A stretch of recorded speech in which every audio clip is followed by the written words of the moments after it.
The gaming industry has become a major international commercial activity, inspiring a myriad of emotions throughout the world.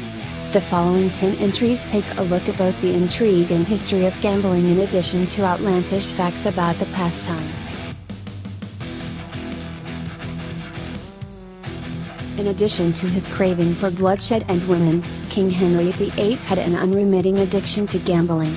Spending many hours at a time wagering on various games, be it dice or brag, Henry was perhaps one of the most unsuccessful gamblers of his era, if not history.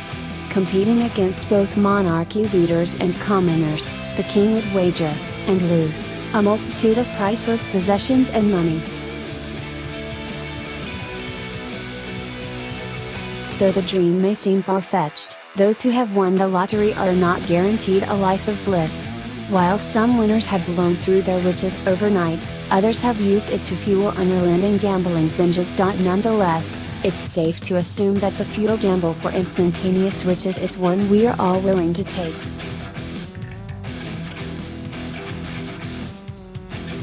It's evident that tensions run high in casinos, where payouts are seldom seen and livelihoods are often destroyed. A considerably bigger casino calamity occurred at Chip's Casino and Lounge in Bismarck, North Dakota, in May 2012, when a fight broke out involving 15 people. It all began when an intoxicated patron refused to put out his cigarette. Beer bottles were thrown, 4 tables were destroyed, noses were broken, knees were dislocated, and $1,000 of damage was incurred. Ironically, not a single person was arrested that night.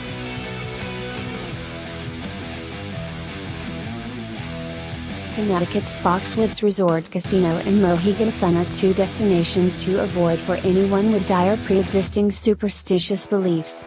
Nevertheless, one of the greatest factors causing incessant illnesses for casino workers and visitors is the danger of secondhand smoke. For now, a smokeless casino in Vegas is a far-fetched dream where the only end result is more body bags.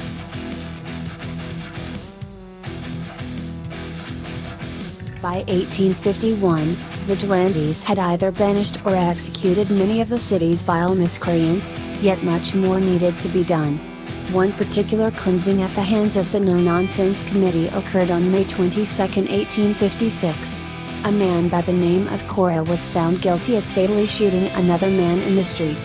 Following his trial, he was brought to the roof of the headquarters building and hanged in broad daylight for the public to witness, particularly the city's remaining vermin who were contemplating their next crimes. Reminiscent of a scene from Martin Scorsese's classic film Casino, cheating in Las Vegas has often been met with unflattering outcomes. Though these days, the punishment may seem harsh, prosecution and jail time, it is merely a walk in the park in comparison to the days when the mob owned Vegas. In layman's terms, stealing from mafia-owned casinos would be no different than stealing from Al Capone.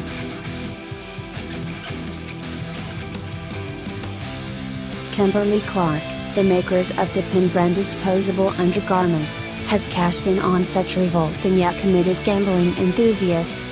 Their product, Player's Advantage, is marketed to gamblers who prefer to soil themselves rather than interrupt their state of play. Thus, the manufacturers ensure that players will have an additional 10 to 12 hours of continuous play before needing to change into a fresh diaper.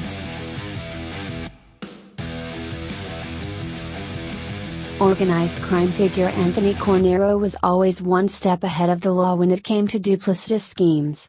Sailing 5 kilometers, 3 miles, off Santa Monica's coast, Cornero took advantage of the international waters by operating a gambling ship, the SS Rex.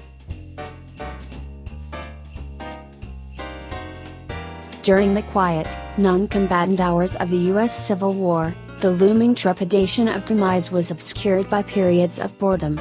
In order to pass time, soldiers on both sides of the conflict amused themselves by either reading or gambling. Poker, blackjack, keno, and euchre were such a favorite pastime that decks of cards became hard to come by, prompting Confederate soldiers to scour the battlefields. In 1950s America, When Jim Crow laws were enforced, black residents in Las Vegas could work on the Strip as cooks, maids, or janitors, but nothing more. That all changed on May 24, 1955, when the Moulin Rouge Hotel opened on the west side of town. For the first time, African Americans were employed as waiters, waitresses, and blackjack dealers.